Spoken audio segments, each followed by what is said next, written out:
This tutorial is about how to change text on your website. Or if you wanted to change the heading, you would hover over the heading and you're going to click on the green pencil, and then right here I'm just going to change whatever it says, the text, to whatever I want it to say. And then I'm going to click Save Changes. I'm going to not touch any of the other settings.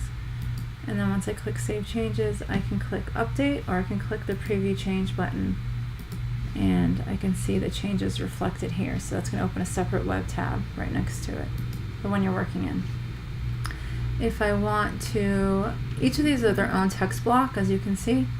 So if I want to edit this text here, I'm going to click on the pencil here, and then I can swap out this text. I can bold things, I can hyperlink to other pages on my site, I can underline, whatever I want to do. It's just like a Word document. Once I do that, I hit Save Changes, and then again I can either preview or update. Once you click this blue update button, it pushes the changes out to the site. So if you don't do this and you're editing back here, if anybody visits your site, they will not see the changes or what you're doing until this blue update button's pressed.